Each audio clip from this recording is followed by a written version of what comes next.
The Mark Thompson Show. Now, this man does it all. He's the culture blaster. Movies, music, streaming. He comes and goes on a rainbow.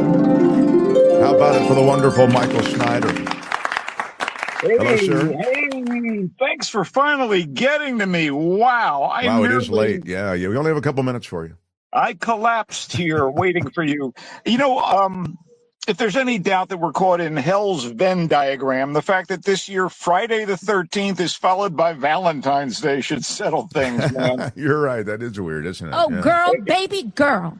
Don't even play. Yeah, an old friend of mine used to say Cupid is the devil, and it's hard to disagree. That said, I just want to ask Mark and Kim to be my Valentines. Oh, what do you say? That's sweet. That is very, very sweet. We love you, Culture Blaster. Same here. And now that I've established that, how about sending me a cupcake from Sweet 106? Come on. I was going to ask you if you came bearing cupcakes from Sweet 106. I do hug and kiss people I had a casually. secret agenda. I had an agenda, but that's okay. I'm looking forward to my first taste of sweetness from the sweet. But you'll get it, my It's friend. fantastic. You'll get it. Sweet Sure, 106. sure. We'll style you up. I promise. I am netcasting from San Francisco, where I'll be for a few weeks back at the old homestead. And that doesn't change matters. We want to get down to business. And but let me say something about San Francisco that I've been meaning to say all week, because I lived in San Francisco for some of the best years of my life, and I love San Francisco.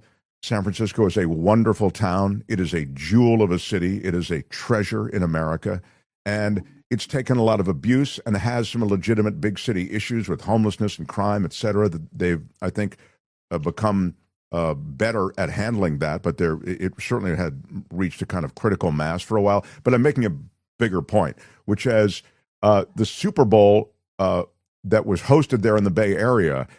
What you heard from people, many of them, in fact, I pushed a couple to Albert along the way, videos of people saying, wow, I had no idea. I'd only read and heard what people were saying about San Francisco. It's incredible. It's wonderful. All the different ethnicities of the Chinatown, the way in which cultures coexist in this wonderful, vibrant way, the architecture, the hills, the vistas. I heard that from so many people, Michael, and I know there he is, this guy from Massachusetts in San Francisco.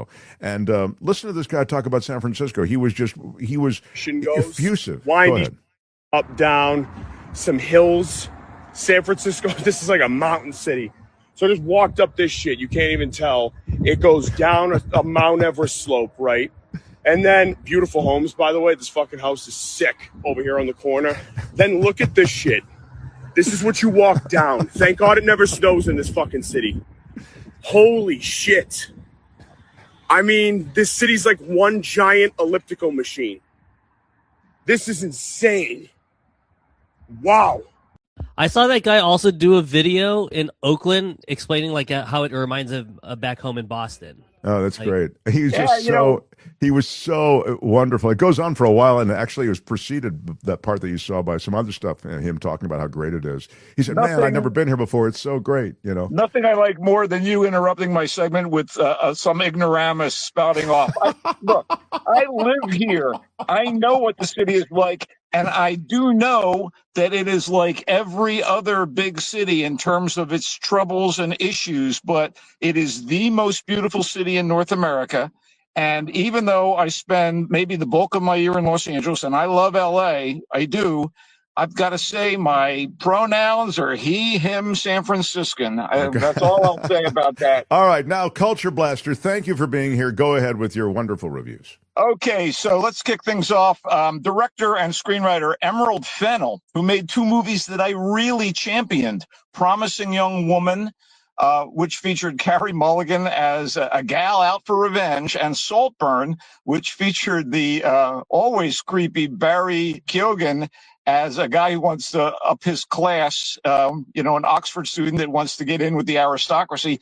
She has now delivered unto us a new movie version of Emily Bronte's classic Gothic romantic novel, Wuthering Heights, which was published, way back in the mid-1800s. Now, this stars Jacob Elordi, Frankenstein's monster in the Guillermo del Toro's Frankenstein, And I believe he played Elvis Presley in Priscilla. And Margot Robbie, that's right, Barbie and Harley Quinn herself as star-crossed lovers, Heathcliff and Kathy, living in torment and recrimination from childhood to adulthood at the rundown Wuthering Heights estate on the stark, misty, windswept West Yorkshire moors of the early 19th century in England. Look, for all of Fennell's talent and spark as a filmmaker, I don't know. This just didn't sit right with me.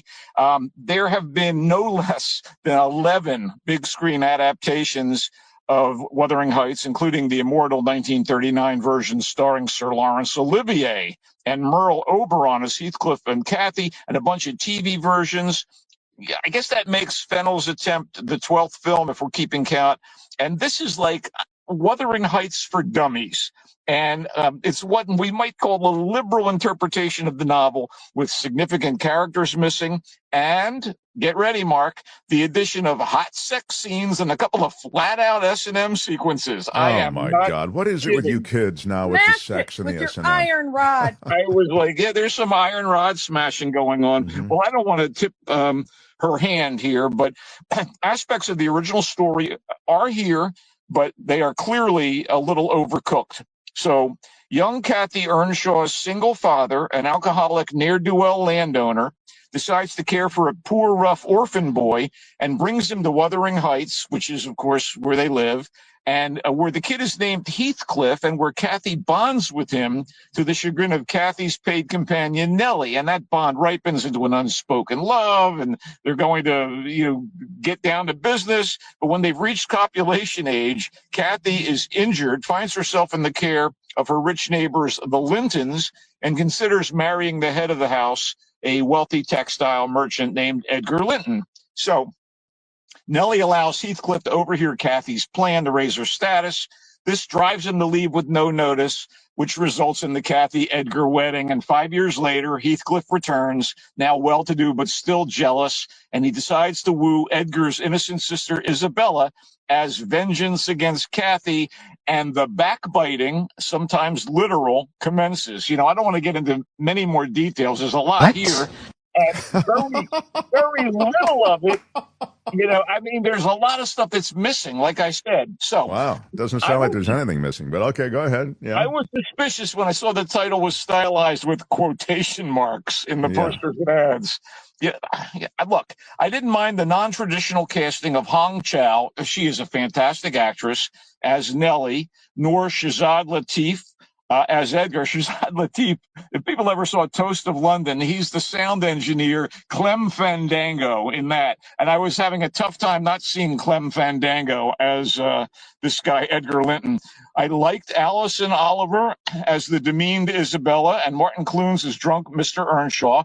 I also liked the music of Charlie XCX, whose modern pop songs are totally inappropriate and sprinkled throughout Fennell sites. Look, I'll be honest, okay? With Elordi and Robbie in the leads, I was expecting when Frankie met Barbie, maybe when Elvis met Harley. I think I would have preferred either of those movies. Bronte's book had its share of mental and physical cruelty. It decried hypocritical Victorian values and the class system, but she probably would not have gone with this take. It's hard also to feel much sympathy for these broken people. Kathy's really self-serving. Heathcliff turns really nasty. I guess it's in line with the main characters in Fennell's previous better movies, who are selfish and vengeful. Although this has some fun moments, Mark, and it looks great, and it could be a laugh for Valentine's Day if you go on a date to watch it. I think you'd be better off watching the Olivier Oberon Wuthering Heights. Wow. No. Yeah, it does sound like he's not a fan of this one. So this one is in theaters. I enjoyed it while I was watching it, but I was like, this isn't Wuthering. I don't know what this is. No, anyway. Okay. All right. Let's move on. Spent a lot of time on a movie that you weren't so crazy about. Go ahead. Hey, you want to give people detail? I could have just said, I don't know about that. Really adapt the novel. You're just sending me off on another tangent, Mark. Don't talk to me that way. All right. Sorry. Go ahead. Yeah. Okay. In Crime 101, a meticulous and successful jewel thief played by Chris Hemsworth, we love Chris Hemsworth, whose heists follow Southern California's Route 101, is very careful to avoid violence during his capers, and he's growing weary of the gig. So he decides the next caper is too dangerous and begs off. So his boss, played by the great Nick Nolte, hires a loose cannon. Hey, it's Barry Keoghan again. He always plays a loose cannon or a lunatic. He has this guy on his tail. And as the guy is closing in on what he's dubbed the 101 Bandit or something similar, the thief decides to go for one more big score and embroils an embittered insurance broker played by Halle Berry in a plan to rob a deluxe wedding at a plush Beverly Hills hotel. Yeah. So I love a caper. Yeah, me too. This is written and directed by Bart Layton, and it's a familiar genre and turf. I mean, think Michael Mann's Heat. Wow. But it's right in my wheelhouse, and it's fun. It's nothing particularly new. Still, it's the sort of movie I'm happy to spend time watching, and what a hell of a cast. Monica Barbaro plays the thief's new girlfriend. Corey Hawkins plays the cop's partner. Jennifer Jason Leigh, who has one small scene, plays the cop's estranged wife, and Tate Donovan is the rich target of that final caper. And they are fully in the swing of this thing. Crime 101, again, nothing earth-shattering, but I enjoyed it, and it's in theaters, and I think it will soonly be available on Amazon. All right. I like it. What else do you have, a great culture blaster? Let's see what I have here. Okay. Speaking of Los Angeles, it's the setting of my favorite movie of the week, one that I don't have any quibbles with. In typical fashion, it is the craziest of the films. It is a freaky, deaky science fiction comedy called Good Luck, Have Fun, Don't Die. And it actually starts off at Norm's, the venerable L.A. diner on La Cienega. Have you been to Norm's, Mark? No, yeah, many times. 24 hours open. I love their Cajun chicken sandwich and onion rings. Well, I digress. Anyway, so on a rainy night, what looks like a loony street person bedecked in bits of discarded tech, wires, control panels, and so on, enters the crowded diner with a bomb trigger in his hand, and he says he's a time traveler who will blow the place up unless a group of patrons will join him as he tries to save the world from a technological danger. Did I mention that virtually everyone in Norm's is staring at their cell phones? That's kind of a clue as to where this thing is going. This guy also says he's done it many times before, and to prove it, he IDs a number of the customers by name and some of their backstories. And this is just the start of a rousing, funny, and thoughtful action movie. It doesn't hurt that the manic time traveler is played by the great Sam Rockwell, and his recruits include, among other people, a substitute teacher played by Michael Pena, his girlfriend played by Zazie Beetz, Juno Temple as sort of a mystery woman, and I didn't even recognize her at first. I love Juno Temple. And in a very significant role, Haley Lou Richardson, who looks like some sort of roughed up prom queen. And they are all going to bond together over the course of this movie and try to save Earth from this technological danger. This thing is directed by Gore Verbinski, who you may know his work. He's the guy who's done Pirates of the Caribbean films. He did The Ring. He did just a variety of films. And this is actually one of my favorite of Verbinski's films. And I thought the script, which was written by Matthew Robinson, was very, very clever. And it is opening in theaters all across America. Wow. The premise sounded so funky that I thought you weren't going to like it, but it turns out you do like it. I thought it was really well done. And, Haley Lou Richardson is currently in the kind of espionage period drama comedy called Ponies. And she's really good in this movie, too. I like her in that. But, I really recommend this. Again, you know what it reminded me of? It's kind of the freaky sort of movie that very much reminded me of Dust Bunny, which is a movie I also gushed over a couple of weeks back, some weeks back. They're unconventional. They're fantastical. And they're the kind of film that I feel is a change of pace from what you normally get. People are breaking the rules, and I really like that. Let's do one more film really quickly. Yes, whatever you want. You're the boss, Culture Blaster. Honey Bunch is not a movie for you, Mark. It is a dread-filled and somehow sickly funny fantasy. And I guess we would call it a little bit of that old body horror. Cronenberg's perverse and pretty twisted Honey Bunch is kind of set at a facility out in the boondocks. A woman who has had some issues coming back from a coma is being brought there by her husband, who seems kind of like a milquetoast, but he very much loves her. And he puts her in the care of this institution, which is led by kind of a scary older woman. Grace Blawicki plays the wife. Ben Petrie plays the husband. Jason Isaac shows up as someone who's brought someone else problematic, his daughter, to this institution. And as the woman in charge, the great character actress from the UK, Kate Dickie.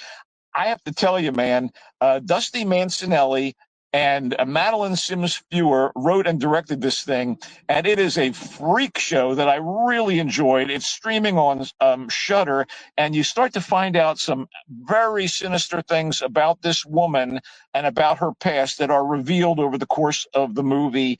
Again, it's not going to be for everyone. It is very twisted. There's a bit of dread here, but it's very well done, of kind. Honey Bunch gets my recommendation. Yeah, of course, it's typical, Mark. I like the weirdest stuff that we're talking about. Well, you've got a broad, and it's perfect as a critic that you are someone with a broad sense of taste and accepting of that. And it's really something to see Jason Isaacs and Kate Dickie in this. It's a Canadian production, and they must have read the script and gone, you know what, I think I'd like to do this. And it is not your ordinary movie. It does have horror elements, and there is some like grotesquerie abounding, but it's not like it's particularly gory. And I thought it's pretty interesting. And it talks in some ways about the morality of certain scientific and medical advancements. And it's actually set in some kind of, it's like the 70s or 80s. I definitely got a kick out of Honey Bunch. And again, if you have Shudder, you can stream it right now. Quickly, let's wrap up with a couple of TV recommendations. One in particular. Let's just talk about this one thing that I really, really love. You know, you're an LA guy. I sometimes think of you as Mr. Hollywood, Mark. Oh, really? I didn't know that. Oh. I do. And I think that you would get an immense kick out of Wonder Man, which is created by Destin Daniel Cretton, who is the director of the upcoming Spider-Man Brand New Day. And he did Shang-Chi and the Legend of the Ten Rings, both for Marvel.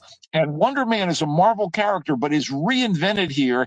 This movie is kind of a buddy comedy movie. This series, 8 episodes, all available for binging on Disney,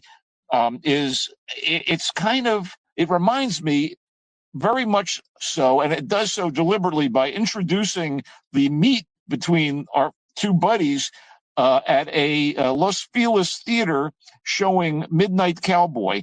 Our hero, so to speak, is a Hollywood actor named Simon Williams, who is he's a Haitian American who's been trying to make it in Hollywood, and he kind of keeps getting in his own way. He gets a small role and he starts complaining about aspects of it to the director and the writer. He is not what we'd call a team player.